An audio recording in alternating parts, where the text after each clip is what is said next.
Hello guys, నేను మీ Daniel Prakash. నిన్న చూసిన ఎపిసోడ్లో నామినేషన్ పార్ట్ ఏదైతే ఉందో నాకైతే మాత్రం బుర్ర పని చేయలేదు రా బాబు. అరగంట గుద్దిసుకున్నాను, ఎక్కడ గుద్దిసుకున్నాను కూడా నాకు తెలీదు. అంత వరస్ట్ అంటే ఎపిసోడ్ వరస్ట్ అని అనట్లేదు, ఎవరిది రైటు ఎవరిది తప్పు అనడంలో నాకైతే బుర్ర పని చేయలేదు.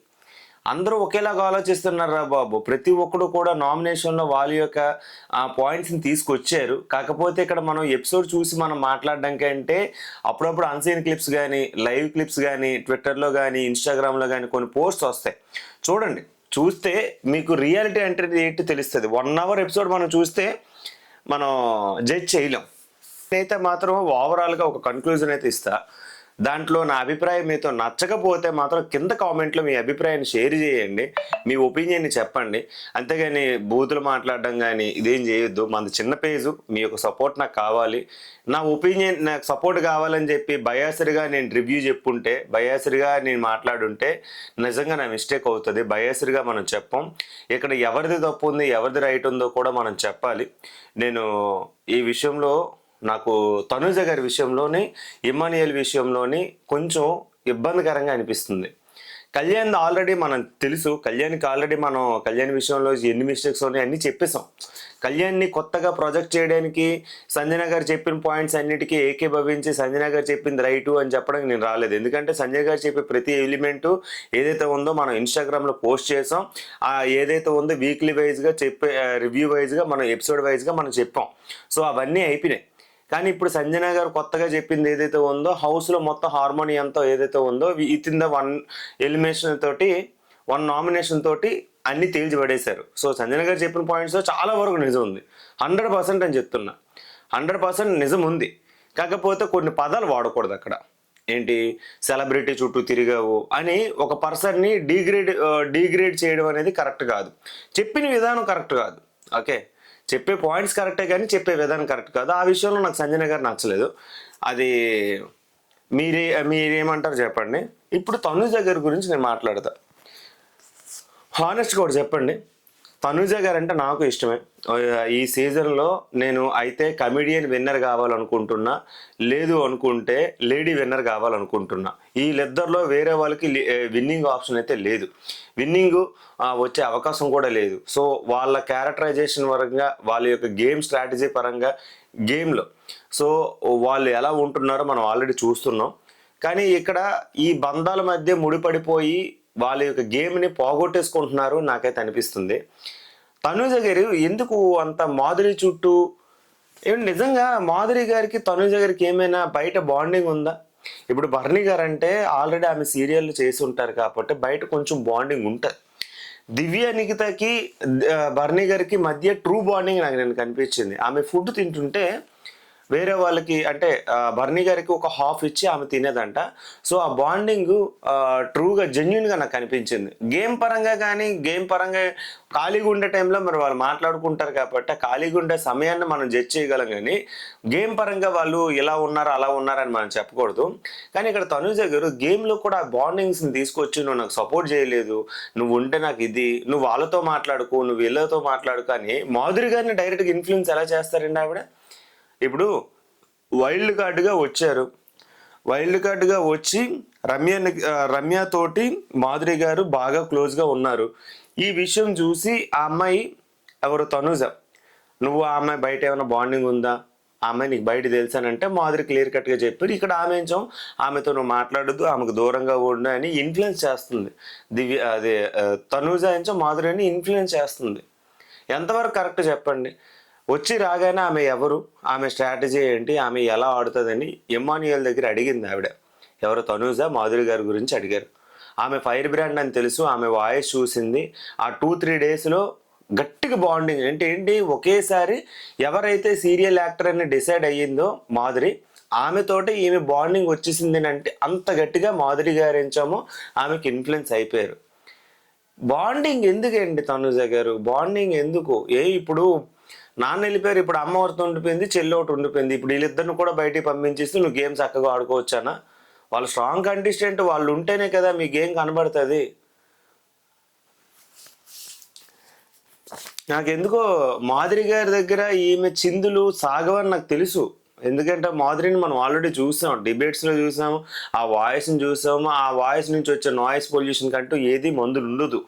కానీ ఎందుకు ఈ పిల్ల ఆవిడ చుట్టూ అమ్మ అమ్మ నువ్వు ఆయనతో మాట్లాడుకో, ఎవరండి అలా డిసైడ్ చేస్తారు? తప్పు కదా అది. అంటే రమ్య నిజంగా పొల్యూట్ చేస్తుందని అంటే రమ్య పొల్యూట్ చేసింది. ఇప్పుడు రమ్య గేమ్ రమ్యది, ఈమె గేమ్ ఈమెది. అది నాకు తనుజ విషయంలో ఈ బాండింగ్ అనే పదం దగ్గర నాకు స్ట్రక్ అయిపోయాను నేనైతే మాత్రం. నాకు అస్సలు నచ్చలేదు. మరి మీ అభిప్రాయం ఏంటి? నేను ఇప్పటి వరకు తనుజ గురించి చాలా మంచి వీడియోస్ చేశాను. కావాలంటే ఇన్స్టాగ్రామ్లో వీడియోస్ ఉన్నాయి, కావాలంటే మీరు చూడండి. తనుజని ఎక్కడ నేను బ్యాడ్ అనలేదు. నాకు ఆ బాండింగ్ అనే పదమే బ్యాడ్ అనమాట. అంటే నాన్న నిలిపిన తర్వాత చాలా ఎమోషనల్ ఇద్దరు అయ్యారు. కానీ దివ్య నిగితే అది తలుచుకుంటూ జెన్యున్గా నాకు అనిపించింది. తనుజ గారి దగ్గర నాకు అది కనిపించలేదు. అండ్ తనుజ గారు అండ్ దువ్వాడ మాధురి గారి దగ్గర ఆ ట్రూ బాండింగ్ ప్రవర్తన ఏదైతే ఉందో అది ఫేక్లా రియల్గా కనబడుతుంది. సో మీ అభిప్రాయం ఏంటి? ఆవిడ ఆ బాండింగ్ లేకపోతే ఎంత బాగా ఆడతారో తెలుసా తనుజ గారు? ఆ బాండింగ్ వల్లనే గేమ్ స్ట్రాటజీ అనేది బాండింగ్ చుట్టూ తిరుగుతుంది. సో ప్రతి ఒక్కరు నామినేట్ చేయడం కూడా కారణం అదే. ఇన్ కేసు ఫ్యాన్స్ కనుక ఓటు వేయకపోతే తనుజ గారు ఈ పార్టీకి బయటకు వచ్చేస్తారు. భరణి గారి లాగా ఆమె కూడా బాధపడతారు. ఓకే, అంటే ఇప్పుడు ఒక్కొక్కరిది ఒక్కొక్క అభిప్రాయం ఉంటుంది కదా. ఇప్పుడు భరణి గారు వెళ్ళిపోవడం కారణం కూడా వీళ్ళు అవ్వచ్చు కదా. వీళ్ళు బాండింగ్స్ ఈమె చుట్టూ ఆ మనుషులను తిప్పించుకోవడానికి గల కారణం కూడా భరణి గారు అవ్వచ్చు కదా. నేను మొన్నటి వరకు భరణి గారి వల్లే వీళ్ళు ఇబ్బంది పడుతున్నారేమో అనుకున్నాను. ఈరోజు మాధురి గారి చుట్టూ తిరిగే విధానం చూస్తే నిజంగా భరణి గారిని కూడా అలాగే పోపులో దెబ్బలా ఏపుకుంటూ తినేదేమో, నాన్న నాన్న నాన్న నాన్న అనుకుంటూ. నాకు అందుకే తనుజది ఈ విషయంలో చాలా చిరాగా అనిపించింది, ఓపెన్గా చెప్తున్నా. సో ఇంకా నామినేషన్స్ అండి. నామినేషన్స్లోని ఇద్దరు లోపల వీళ్ళకి దివాళీ కదా, బాంబులు కాల్చడానికి డబ్బులు ఇవ్వలేదు, కొనుక్కోవడానికి కూడా బయటకు వెళ్ళరు కాబట్టి. సో లోపల బెలూన్స్ అయితే పెట్టారు. కాకపోతే ఈ బెలూన్స్ అందరికీ పేల్చుకోవడానికి అవకాశం ఇవ్వక ఇద్దరికి ఆప్షన్ అయితే ఇచ్చారు. ఫస్ట్ నామినేషన్కి వచ్చేసరికి ఇక్కడ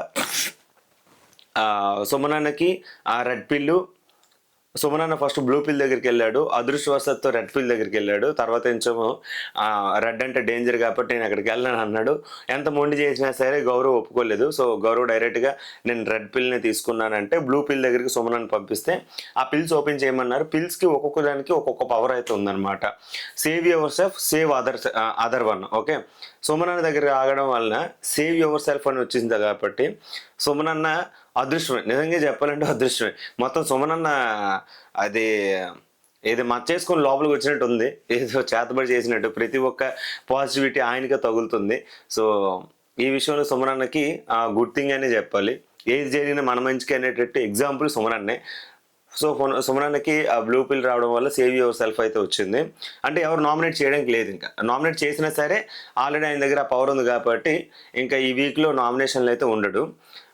అయితే ఇంకా ఇక్కడ లాస్ట్ వీక్ అంటే వీళ్ళకి పౌరాస్త్ర నామినేషన్లో ఎవరు పవరస్త్ర వలన ఎమానియల్కి ఒక పవర్ అయితే ఉంటుంది. ఆల్రెడీ ఒక పవర్ అయితే వాడారు కాబట్టి ఇంకో పవర్ ఏముంటుంది, డైరెక్ట్గా ఒక పర్సన్ని నామినేట్ చేయడానికి ఒక అవకాశం ఉంటుంది కాబట్టి పవరస్త్ర వలన ఎమానియల్కి ఒక పవర్ ఉంది కాబట్టి లోపలికి వెళ్ళే అవకాశం ఉంటుంది. అంటే బిలియన్స్ వెళ్ళడానికి ఒక రైటు. అండ్ ఆయిషాకి ఎవరినైనా సరే ఒక పర్సన్ని నామినేట్ చేసే అవకాశం ఉంది కాబట్టి అదొక పవర్ ఉంది కాబట్టి సో ఆయిషాను కూడా ఇక్కడ లోపలికి అయితే పంపించారు. ఇక్కడ ఇద్దరికి నామినేషన్ పాయింట్స్లోనే పవరస్త్ర ఒకటి డైరెక్ట్గా పవర్ తోటి లోపలికి వచ్చారు కాబట్టి వీళ్ళిద్దరిని బిగ్ బాస్ సెలెక్ట్ చేసుకొని నామినేషన్ ప్రాసెస్ మీతోనే సెలెక్ట్ చేస్తానని చెప్పి లోపలికి ఉన్న బెలూన్స్ని బ్రేక్ చేయమంటారు. లోపల ఉన్న బెలూన్స్ ఎన్ని బ్రేక్ చేస్తే కంటే అక్కడ ఉన్న చిట్టీలన్నీ పట్టుకొని రావాలి. ఆ చిట్టీలు మీ దగ్గర ఉంచుకోవచ్చు, మీ పక్కన ఉన్న వాళ్ళకి ఇచ్చుకోవచ్చు, వాళ్ళు మిమ్మల్ని మెప్పించవచ్చు, వాళ్ళ నామినేషన్ పాయింట్ బట్టి మీరు తీసుకోవచ్చు. So based on the point మీరు వాళ్ళకి ఇచ్చి వాళ్ళతో నామినేట్ చేయించవచ్చు అని చెప్పారు. ఇది గుర్తుపెట్టుకోండి. ఓకే, ఇమ్మానియల్ 5 బ్రేక్ చేశాడు. ఆయిషా 3, ఇమ్మానియల్కి 5 చిట్టీలు వచ్చినాయి, ఆయిషా 3 వచ్చినాయి. అందులో డైరెక్ట్ నామినేషన్ ఒకటి, తర్వాత 2 నామినేషన్లో 2 వచ్చాయి అన్నమాట. సో నామినేషన్కి డైరెక్ట్ నామినేషన్ అయితే ఒకటి వచ్చింది. సో అది ఆయిషా ఉంచుకుంది. మిగతావి 2 నామినేషన్ అదర్ వన్ అని చెప్పేసి వచ్చింది కాబట్టి ఇద్దరికి ఇచ్చేసింది అనమాట. సాయికి పవర్ ఆఫ్ ఇమ్యూనిటీ ఇవ్వడంతో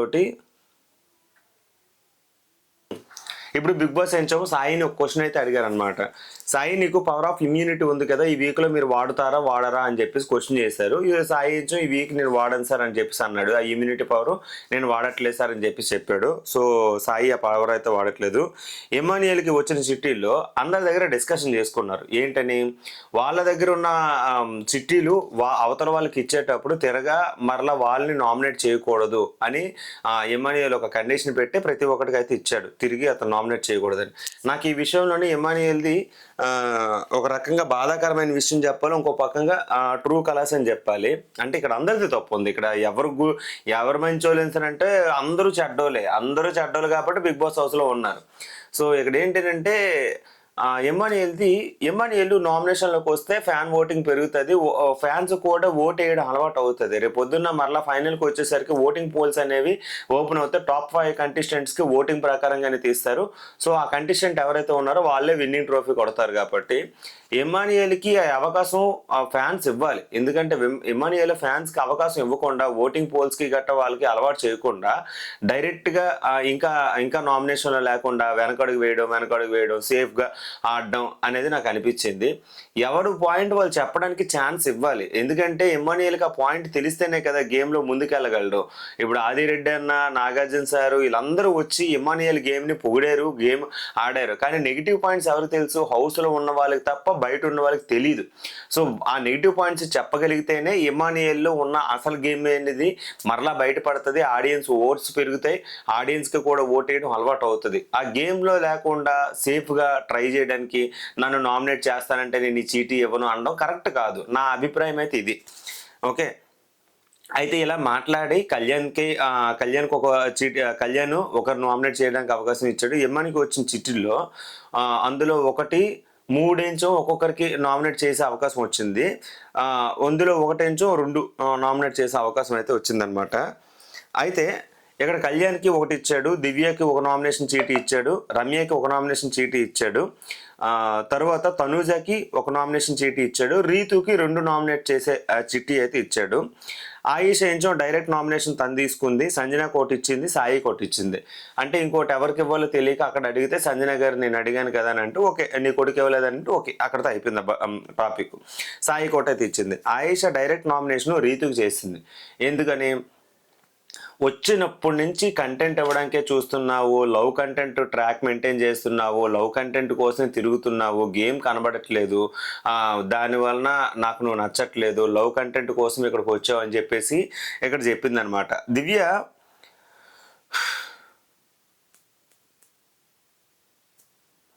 సో ఆ విషయం అనగానే ప్రీతికి చాలా అంటే చాలా గట్టిగా గొడవ అయితే అయ్యింది ఈ విషయంలో.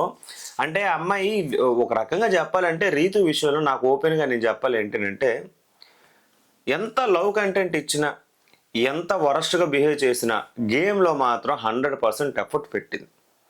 లవ్ కంటెంట్ ఇచ్చినా సరే తను పడాల కళ్యాణ్కి ఫస్ట్ ట్రై చేసింది కానీ అది వర్కౌట్ అవ్వలేదు. కళ్యాణ్ కూడా తను వదిలేశాడు. ఆ తర్వాత ఎంచామో డెమాన్ చుట్టూ తిరిగింది, డెమాన్ని ఇంకా ఫైనల్గా పట్టుకుంది.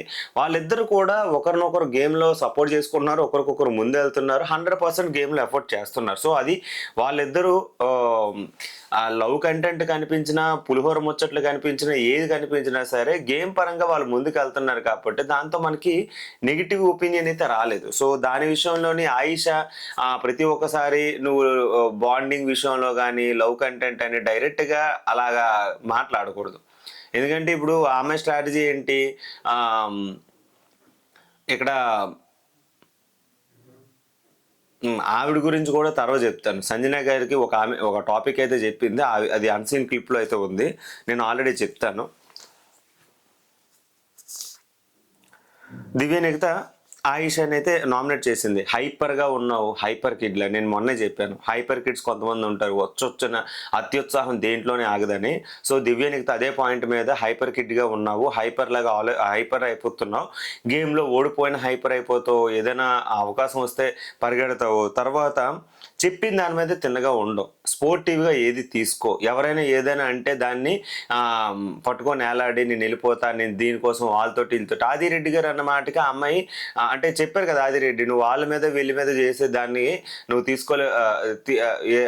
అంటున్నావు, అంటే ఒకరిని నువ్వు అంటున్నావు కానీ నువ్వు అది చెయ్యట్లేదు, ఆ ఇంప్లిమెంటేషన్ నీ దగ్గర లేదు, బాండింగ్స్ గురించి నువ్వు చెప్తున్నావు బట్ నువ్వు బాండింగ్స్ పట్టుకు తిరుగుతున్నావు, ఏడుస్తున్నావు, ఎమోషనల్ అయిపోతున్నావు నువ్వే అంటున్నావు బట్ నువ్వే ఏడ్ చేస్తున్నావు, ఇలాంటి టాపిక్స్ అన్ని డైరెక్ట్గా చెప్పారు. సో అదే ఇక్కడ ఈవిడ కూడా చెప్పారు, నువ్వు ఏది స్పోర్టివ్గా తీసుకోకుండా వెళ్ళిపోతానని అంటే బిగ్ బాస్ ఇది ఆల్రెడీ మేమంటే ఫస్ట్ సీజన్ నువ్వు ఆల్రెడీ ఒక సీజన్ 66 రోజులు ఉండొచ్చావు, సో దాంతో కంపారిజన్ చేస్తే నీకు చాలా సీనియారిటీ ఎక్కువ ఉంది, అయినా నువ్వు ఎందుకు ఇలా చిన్నదానికే వెళ్ళిపోతానని అనడం నాకు కరెక్ట్ కాదు, సో ఆ పాయింట్ మీద నేను నామినేట్ చేస్తున్నానంటే సో తనైతే నామినేట్ తీసుకుంది. తర్వాత సాయి, దివ్యానికితో సాయిని నామినేట్ చేసింది. రీతుని మీ ఒపీనియన్ ప్రతి విషయంలో రైట్ అని మీరు ఒప్పుకుంటారు, అవతల వాళ్ళు చెప్పింది వినరు, ఆ తర్వాత ఏంచేమో ఎవరైనా ఏదైనా మాట చెప్తుంటే మధ్యలో వదిలేసి వెళ్ళిపోతారు, ఎక్కువ ఓవర్ థింకింగ్ చేస్తారు అనే టైప్లో మాట్లాడింది. నిజమే, ఎందుకంటే ఇతను వీళ్ళ విషయంలో ఎందుకు అలా బిహేవ్ చేస్తాడు అని అంటే ఇతను రావడమే వైల్డ్ కార్డ్ ఎంట్రీగా వచ్చాడు, బయట నుంచి చూసుకొని వచ్చాడు. ఈ విషయంలోనే సాయికి దివ్యానిక్తకి మంచి గట్టిగా వార్ అయింది. ఇక్కడ సాయిని నామినేట్ చేయడంలో కరెక్ట్ అనిపించింది, ఎందుకంటే ముచ్చట్లు పెడుతున్నాడు, అందరి గురించి ఆలోచించి ఇన్పుట్స్ అనేవి ఒకరి గురించి ఒకరికి పాస్ చేస్తూ వాళ్ళతో అలా కమ్యూనికేట్ అవ్వడానికి ట్రై చేస్తున్నాడు. ఒక రకంగా అది అతని గేమ్ ప్లాన్